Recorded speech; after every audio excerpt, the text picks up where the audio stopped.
Bé, en primer lloc, havia preparat una mica de presentació dels dos participants en aquest diàleg. A la vostra esquerra, a la meva dreta, extrem, trobareu a l'Albert Soler, que com ja s'ha dit és el comissari de l'exposició, és doctor en Filologia Catalana per la Universitat de Barcelona i exerceix allà actualment com a professor titular de literatura catalana medieval. S'ha especialitzat en la literatura catalana del segle XIII i sobretot en Ramon Llull i per això, evidentment, és el comissari de l'exposició.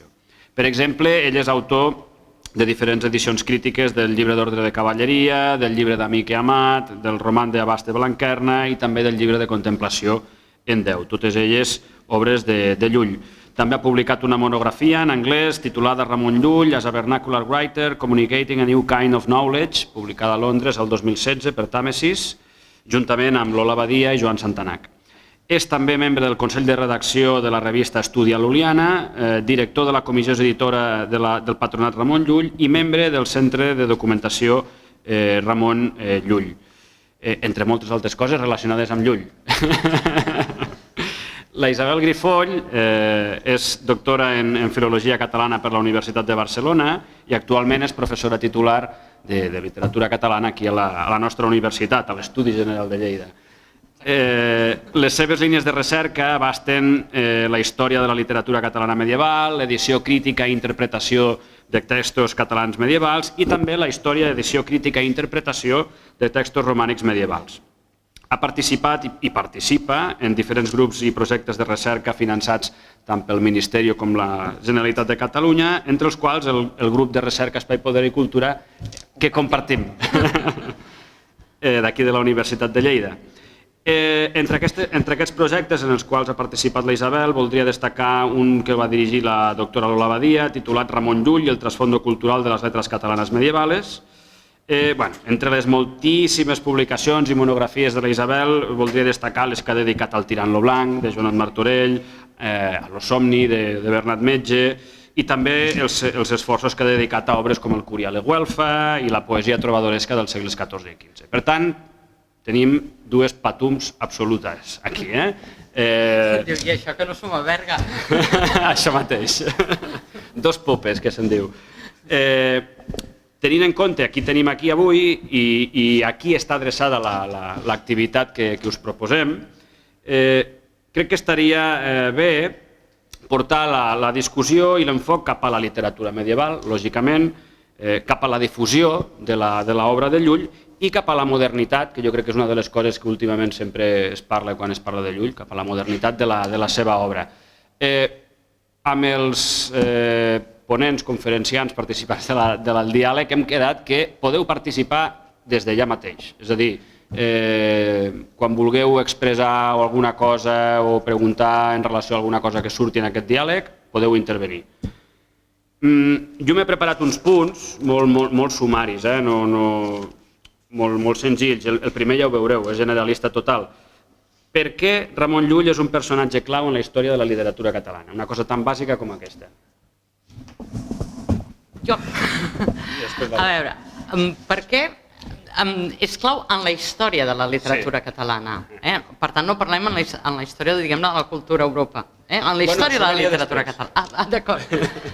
Doncs jo penso que, a veure, penso que bàsicament per la llengua, tot i que evidentment sense ell proposar-s'ho i una mica de rebot, perquè diguéssim no hi ha en el seu... O sigui, jo penso que en la història de la llengua sí que és un personatge clau, sobretot perquè el fet de dirigir els seus esforços cap a àmbits, anomenem-los científics o filosòfics, on no hi ha, entre altres coses, tradició de llenguatge en vulgar, això fa que per a nosaltres, diguéssim, des de molt d'hora, tinguem tot un ventall enorme de paraules en català, en llengua romànica ja, que pertanyen a àmbits molt diversos.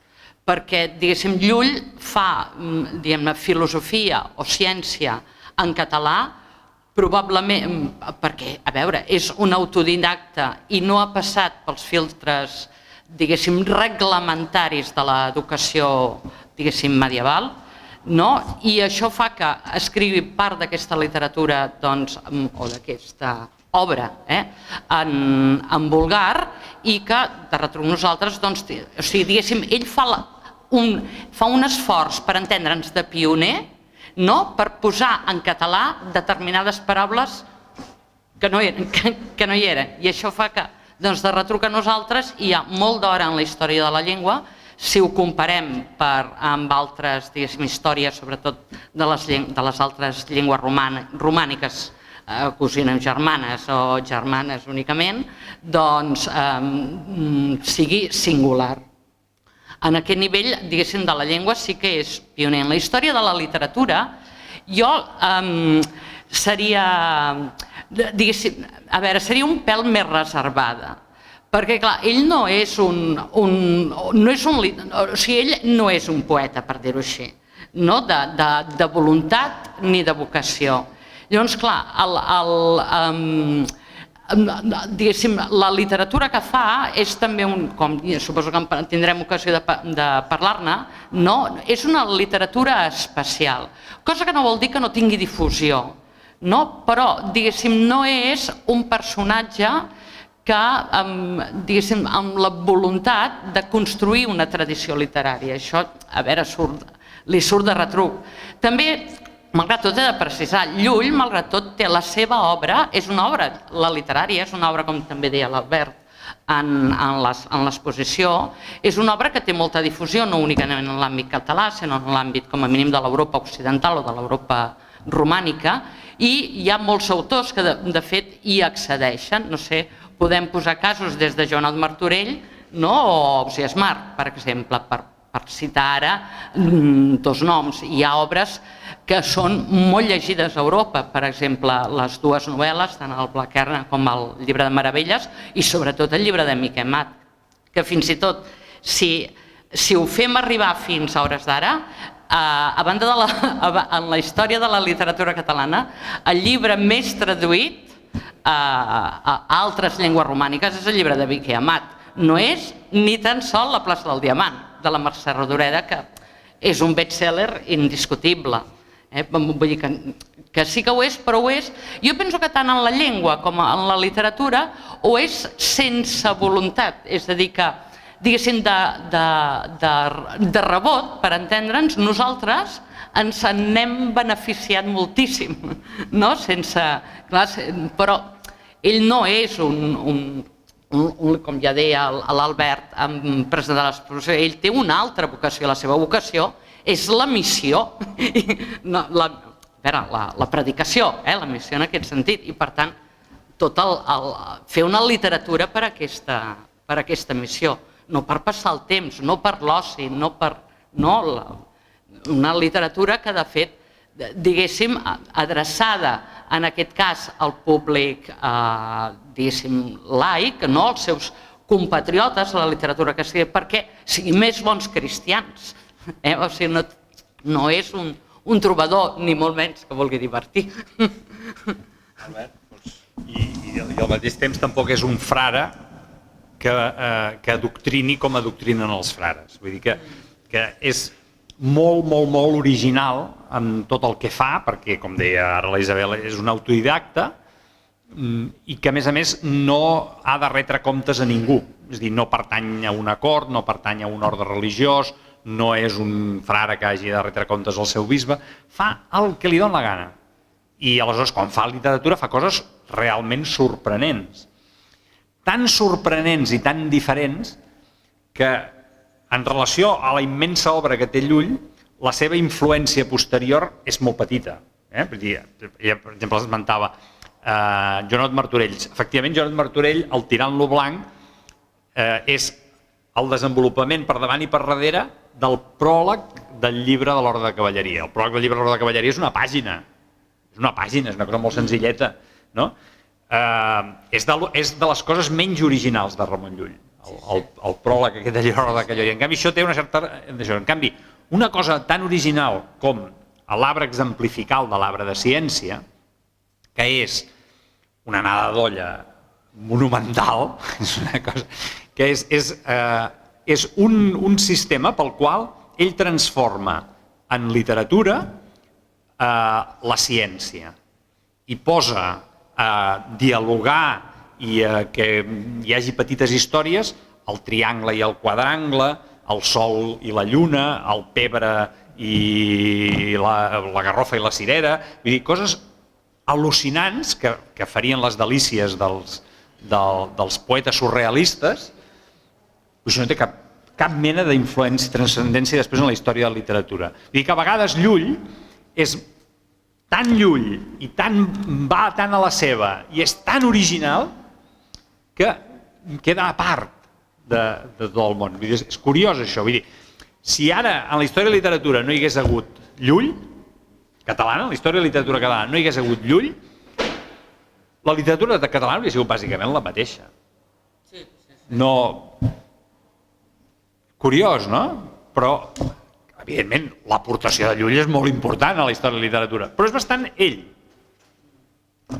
No genera després... És a dir, per exemple, hi ha un Blanquerna, però després sí que hi ha una mena de Blanquerna al segle XVI, que és el desitjós, l'espill de la vida religiosa, però és una excepció. El Blanquerna no genera més novel·les després, curiosament. Però potser vosaltres teniu coses a dir, a observar, o d'això us ho dic perquè si no, aquí n'hi ha dos que parlem molt. Si no diu res, ja aneu pensant. Sobre això que comentava abans la Isabel, l'Àlex Susana, que és el director de l'Institut Ramon Llull, ha dit en una entrevista... Ai, perdó, sí, clar, que ara està a l'Agència de Patrimoni, l'han canviat fa poc. Bé, és igual, me va bé igual, perquè ho ha dit i està escrit. Ha dit que textualment, la nostra cultura compta amb un personatge universal d'una importància equiparable a la de Dante, Goethe o Shakespeare. Tan gran és Ramon Llull? A veure, aquesta pregunta jo crec que és la més difícil, perquè evidentment, parlo per boca meva, l'objectivitat que hauria de mantenir no pot estar de barrejar-s'hi la meva subjectivitat, és a dir, la meva voluntat i el meu, diguéssim, amor personal. Llavors, clar, no ho sé.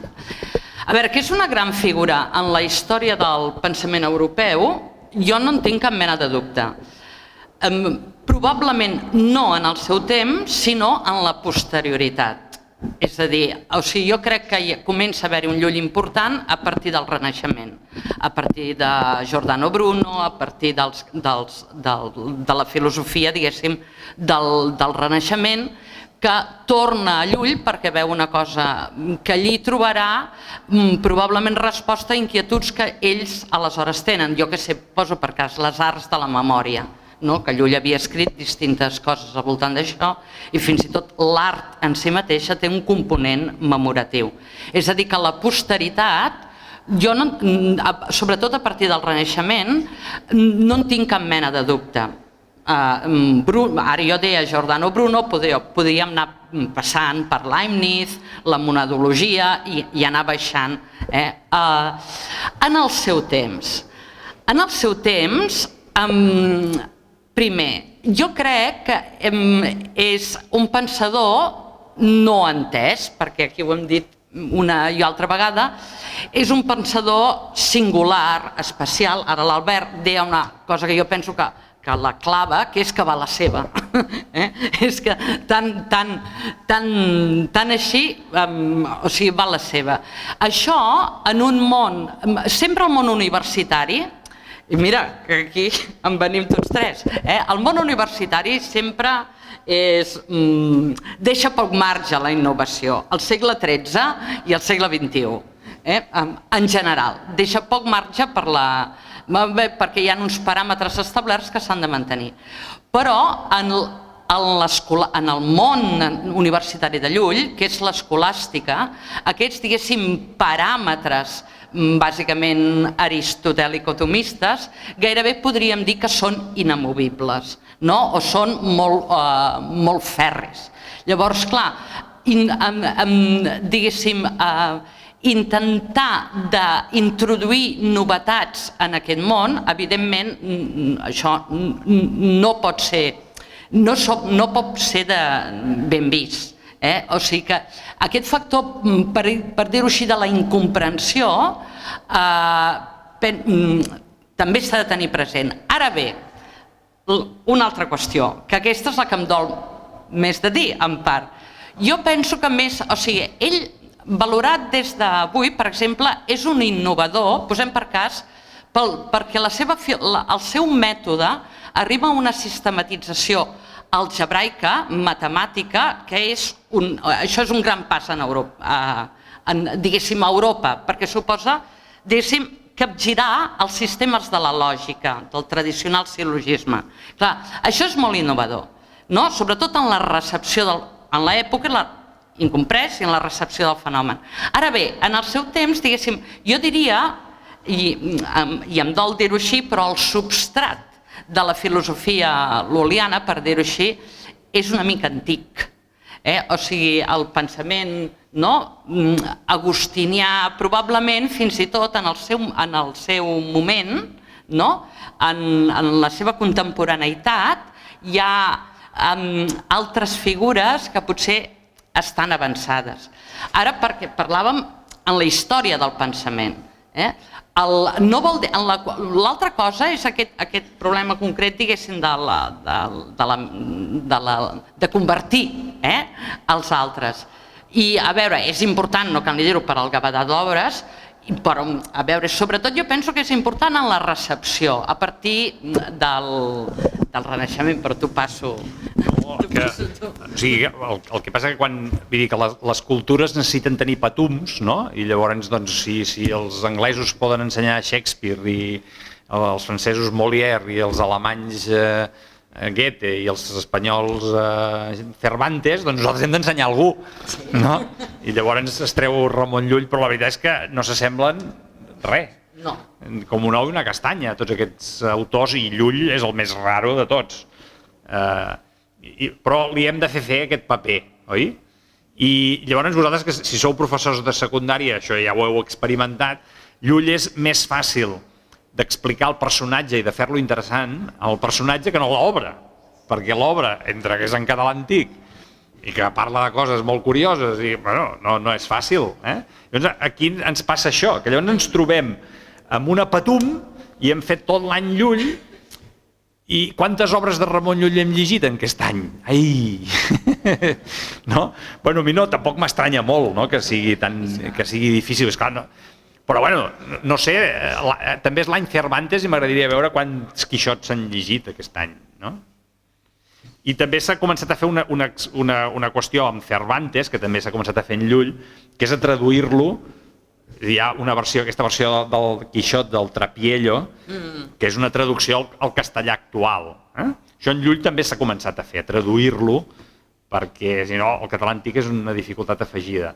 Però la veritat és que Llull escriu molt bé i vosaltres... Aquesta és la següent pregunta. És a dir, abans s'ha parlat de Llull com a pioner en l'ús escrit de la llengua catalana. Com era ell com a escriptor? És un escriptor boníssim. Sí, jo penso que també. És un escriptor boníssim. Primera, que escriu molt bé. És a dir, en un català que encara que és un català molt genuí, és un català que no se la inventa ell, perquè ja hi havia tradició escrita, però és un català molt genuí just abans de, diríem, la influència de la prosa artística llatina, d'imitació posterior, que dona un català també esplèndid, com és el de Bernat Metge o el del Curial, no?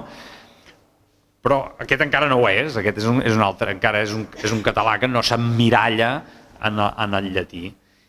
I jo crec que és un gust poder llegir Llull en català. Llavors, després resulta que el català antic, el de Llull és una mica més antic, però és més difícil llegir Jaume I. Molt més difícil que llegir Llull és Jaume I.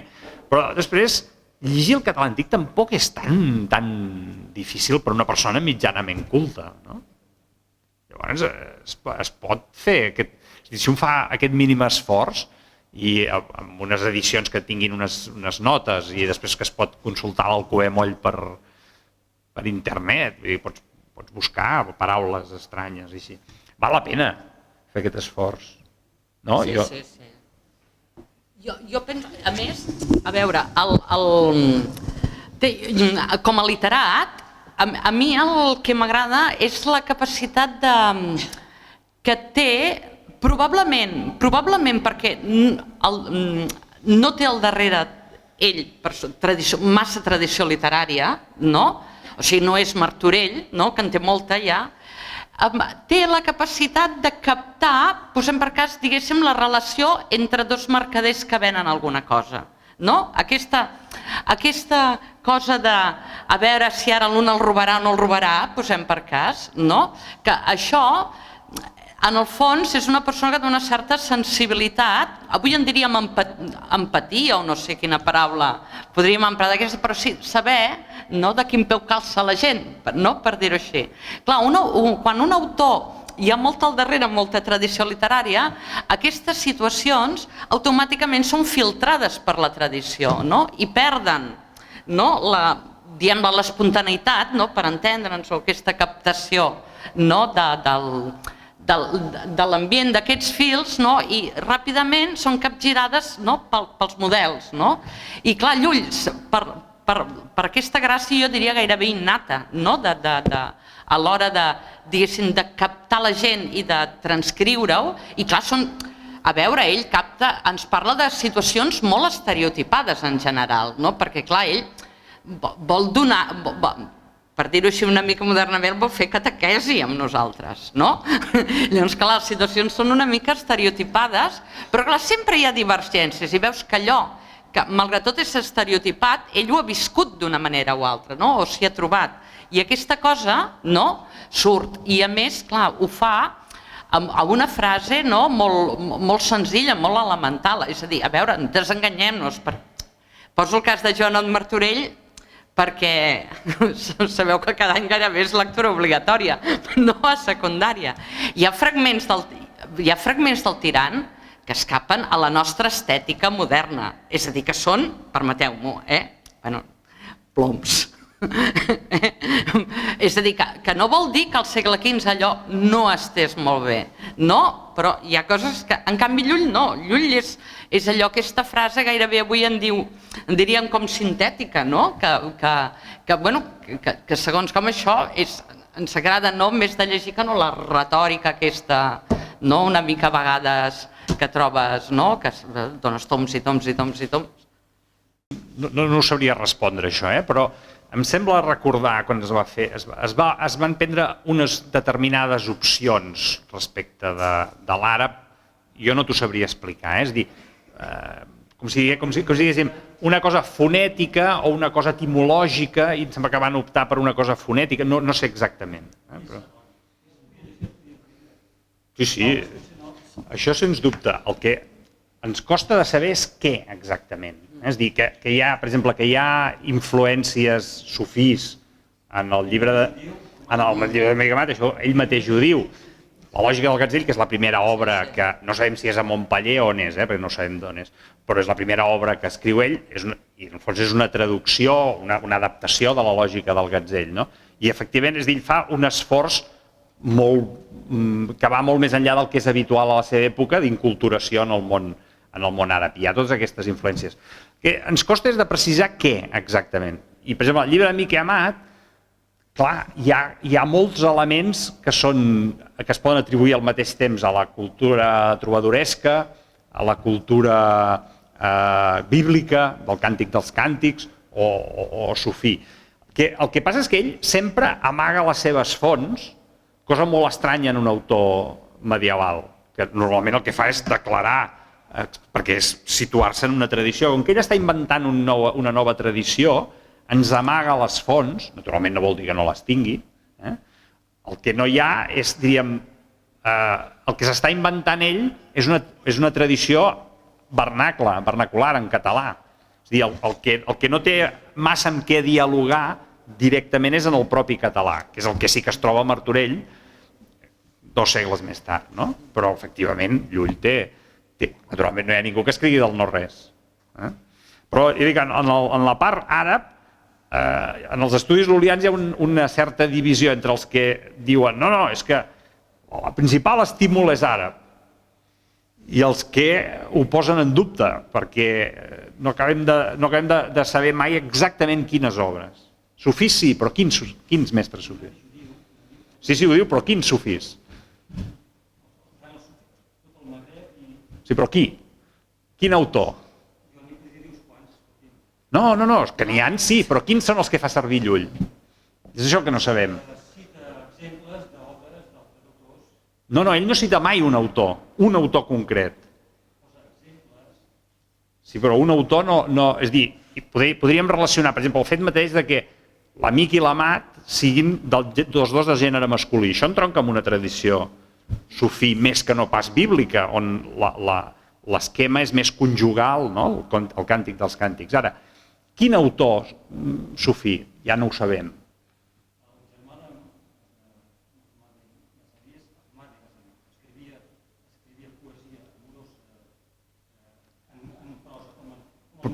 Però no sabem com li arriba a Llull. És a dir, el problema és, es poden proposar molts noms, però no acabem de saber si aquests noms estaven al seu abast.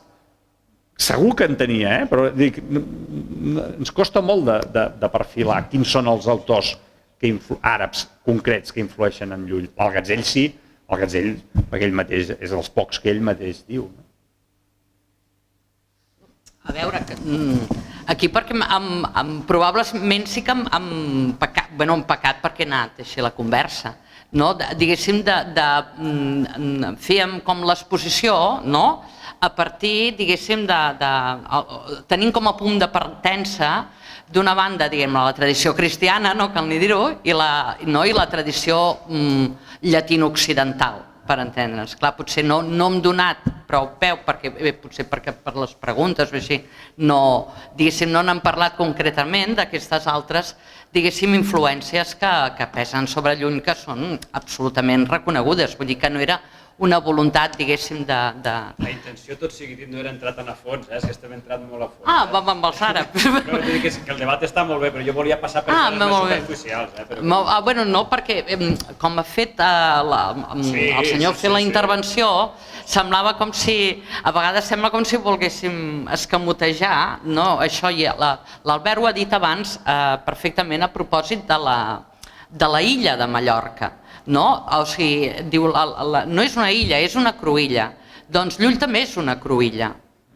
És una cruïlla d'influències culturals distintes, però com bé deia l'Albert, clar, el gran repte que tenim és que com no cita, moltes hem d'anar o espigolant o especulant, perquè és molt difícil, però és, sens dubte, fins i tot per congruència, no sé, quan ell neix a una Mallorca que per molt que la classe dominant, els dirigents, l'elit política de l'illa o político-militar de l'illa, podem dir que ja és cristiana en la mesura que Jaume I ha arribat 3 anys, el 31 del desembre del 29, 3 anys abans del naixement de Llull a Mallorca, clar, que ho sigui l'elit dirigent no vol dir que tota la illa de cop i volta s'hagi tornat cristiana.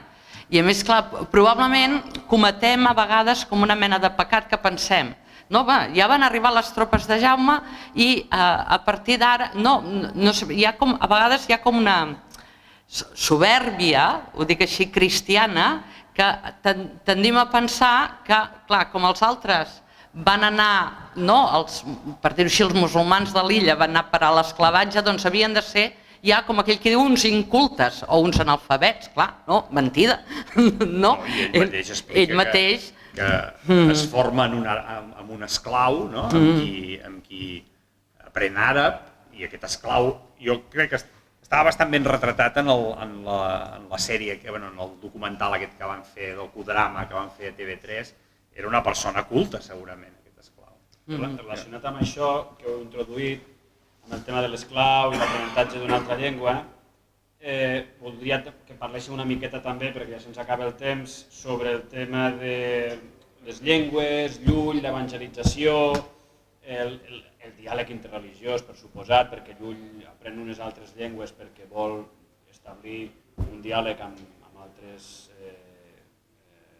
fes, diguéssim, i ja allò com a colofó i per lligar-ho amb l'actualitat,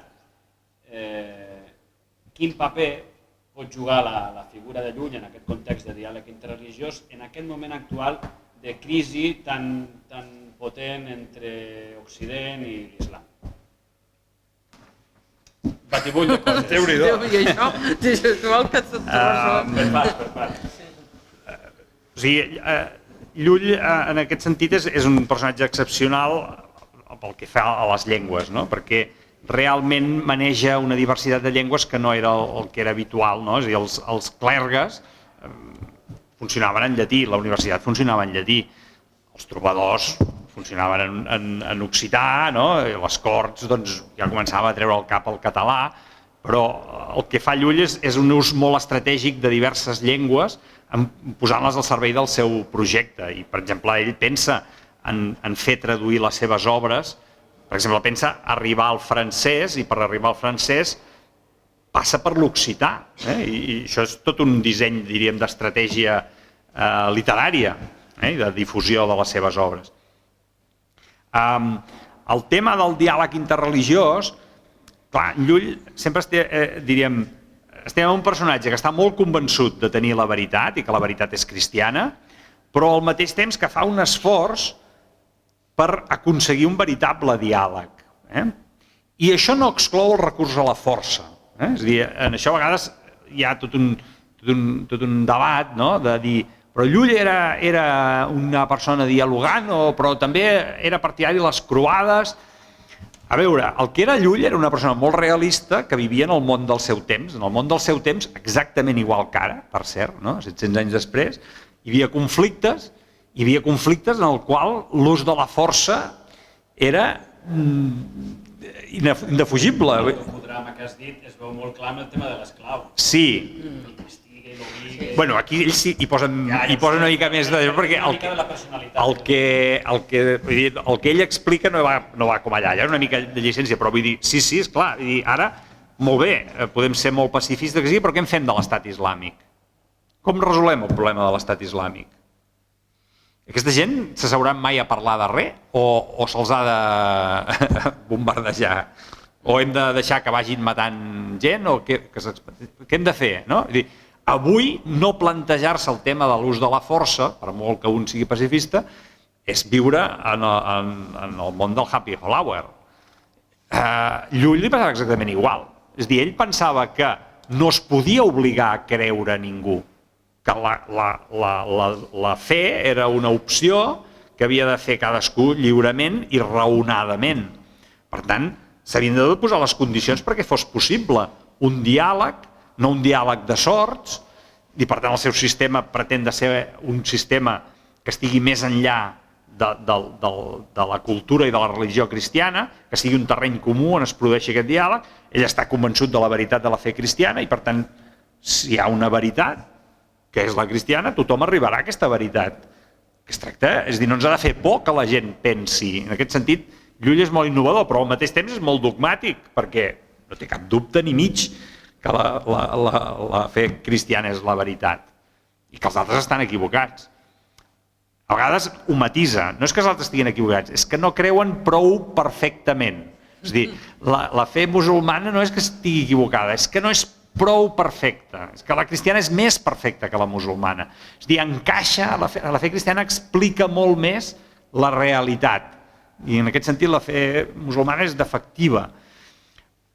Jo avui no sé massa què se'n pot fer d'això, però una cosa que sí que em crida l'atenció és que el que sí que es pot fer és potser posar-ho en relació amb el que nosaltres fem. Nosaltres fem un esforç semblant per dialogar amb els musulmans, per trobar terrenys comuns que no estiguin marcats culturalment, que estiguin una mica més enllà de la nostra cultura, per inculturar-nos al món musulmà com per entendre's amb ell, o els hi oferim el nostre credo, que és la democràcia occidental, que no està malament, vull dir, jo crec que segurament és el millor dels sistemes. És a dir, jo penso que la veritat és occidental i democràtica i parlamentària, però n'estic bastant convençut. Però clar, amb això no en tinc prou de dir-los als musulmans, convertiu-vos al parlamentarisme democràtic occidental. Després els ensenyo com està la política occidental.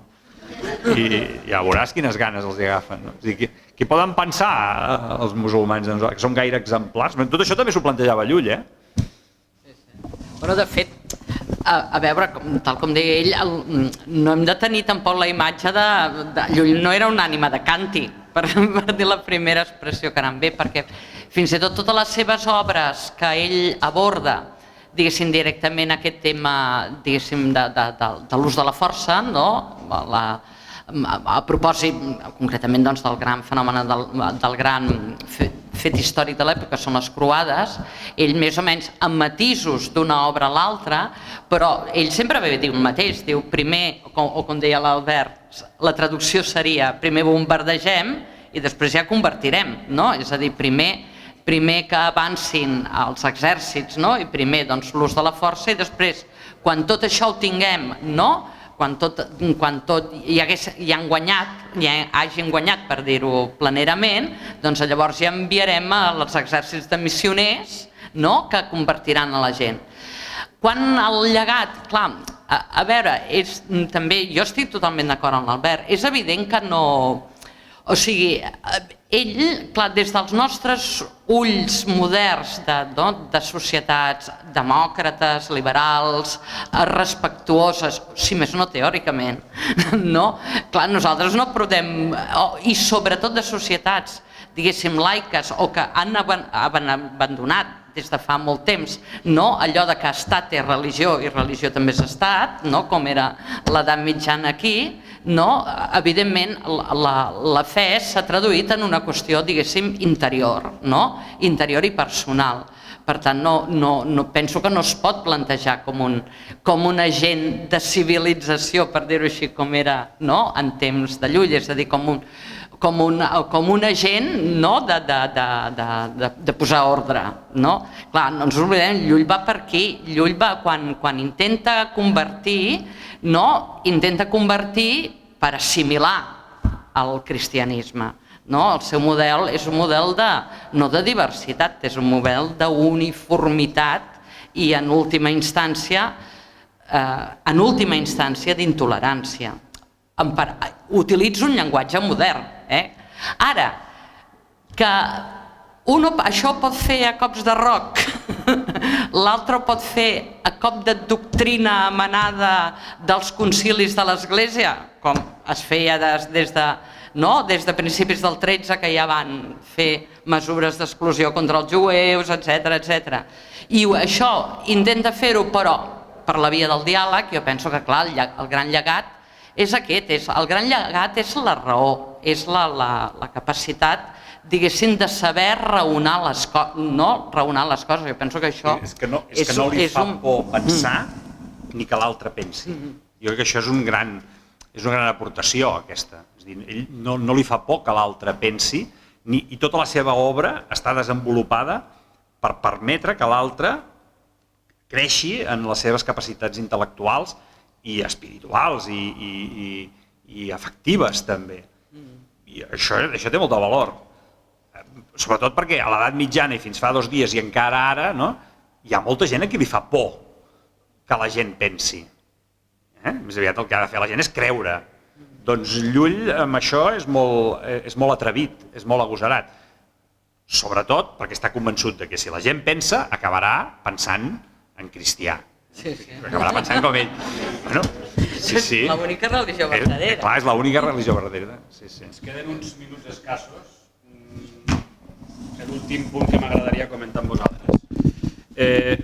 Segurament alguns de vosaltres haureu visitat l'exposició que s'està fent sobre Ramon Llull al Centre de Cultura Contemporània de Barcelona, que és una exposició, diguéssim, molt diferent amb aquesta i que presenta un Llull molt més encarat amb la nostra modernitat i amb els conceptes que envolten el nostre dia a dia. Si feu un recorregut per l'exposició, contínuament veureu que planen conceptes com el de xarxa, el de connexió i fins i tot en alguns moments es presenta a Llull com un dels precursors, això ho diu, és una de les tesis de l'exposició, precursor d'invents tan actuals com el de l'ordinador. Clar,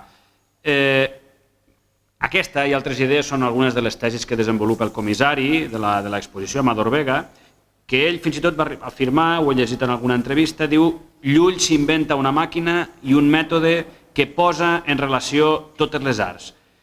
I fins i tot es diu que la seva arts combinatòria seria com un precedent de les actuals tecnologies de la informació. Tot plegat no és una exagerat? A veure, jo et dic fins allà on jo sé, perquè més que res que el meu problema és les xarxes, els ordinadors d'avui en dia, vull dir que no.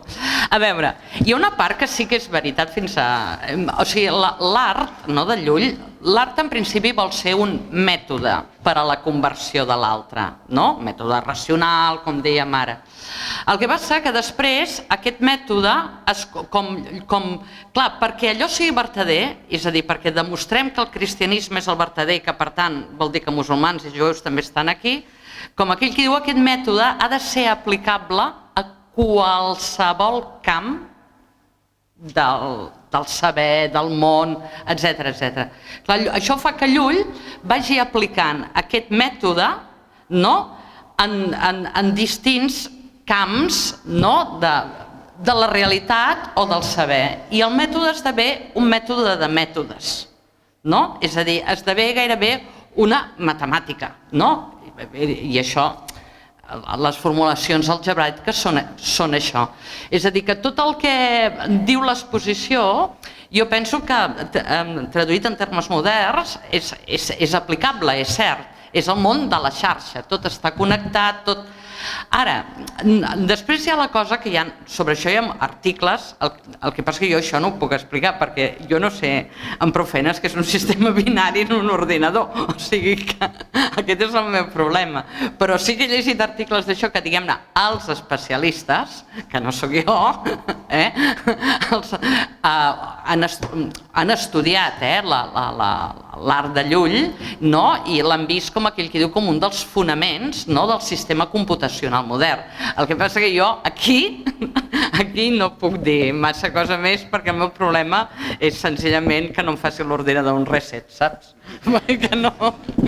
No, bueno, en aquest sentit del que explica l'exposició sí que és interessant, és que Llull, és dir, té una ment molt estructural i fins i tot molt estructuralista, és a dir, ell concep la realitat des del punt de vista que és una estructura i com a estructura el que explica de la realitat sempre és les relacions que s'estableixen entre les parts d'aquesta estructura. És a dir, per ell la realitat són relacions, no són descripció d'elements aïllats, que és el que feia molt més l'escolàstica del seu temps i el que fa molt més Aristòtil, que fa taxonomies, fa classificacions d'elements. Per Llull el que cal és explicar l'estructura profunda d'aquesta realitat, perquè l'estructura profunda de la realitat revela Déu, revela com és Déu. És a dir, precisament perquè aquesta realitat és una estructura dinàmica interconnectada, revela que Déu és un dinamisme de l'ésser que s'expressa en la Trinitat, i això és el que ell intenta expressar. El seu sistema és un intent que coincideixin l'estructura de la realitat i l'estructura del coneixement. La seva idea és, si faig coincidir l'estructura de la realitat amb l'estructura del coneixement, s'hauran acabat tots els problemes. El que coneixeré serà la realitat. I com que no puc separar, és a dir, jo crec que això torna a ser un element d'actualitat en Llull. És a dir, Llull ni l'edat mitjana no separen els àmbits de la realitat com nosaltres els separem. Per nosaltres el món de l'espiritualitat, el món de la ciència, el món de la política són coses completament diferents i és bo que sigui així, perquè si no, diríem, hi ha problemes com els que plantegen, per exemple, el món musulmà, on tot això està molt més barrejat. Llull això no ho separa i una part de la seva originalitat rau aquí. És a dir, el fet que la ciència em reveli com és Déu i Déu em reveli com és l'univers, és una idea molt estructuralista, informàtica a part, però vull dir que realment en aquest sentit sí que té una concepció molt potent de la realitat Llull. De fet, sobretot, perquè això, clar, jo penso que per l'època, bé, és una cosa que hem anat dient, clar, jo penso que moltes, però una particular de Llull és, per exemple, trobar el llenguatge com més, o sigui, clar, perquè un mètode sigui universal, com ell pretén, i per tant també es doni aquesta xarxa i tal, però com diu ell, ha de ser universal. Clar, què vol dir que sigui universal? Que sigui aplicable a qualsevol realitat concreta, camp del saber, etc. Per tant, aquest llenguatge ha de ser el més abstracte possible. Clar, aquest llenguatge no pot ser la nostra llengua ordinària, perquè la nostra llengua és una llengua artificial i com sabem, la majoria de vosaltres filòlegs i tal, amb la llengua que, per exemple, ara estem fent servir, doncs aquí, parlant, aquesta llengua s'escapa semànticament, aquesta llengua dona ambigüitats, aquesta llengua ens malinterpretem, perquè la semàntica, com deia Chomsky, ho espatlla tot. No? En canvi, clar, trobar aquest llenguatge universal, per això cada cop va més cap a les formulacions de tipus matemàtic, que és una de les seves grans... Perquè clar, la matemàtica sí que serveix per tot. Perquè la matemàtica fan genètica, fan física quàntica, trobar aquesta troballa d'aquest llenguatge universal, jo penso que això Llull sí que és realment innovador en el seu temps. Després com li va al cap és una altra cosa. Però... L'Albert té un altre compromís a les 7 a l'arxiu que ha de fer una conferència. Haguéssim estat més rato segurament i més estona parlant d'això, però ho hem de deixar perquè és que si no, no arribaràs a temps, Albert. Res, gràcies a totes i a tots.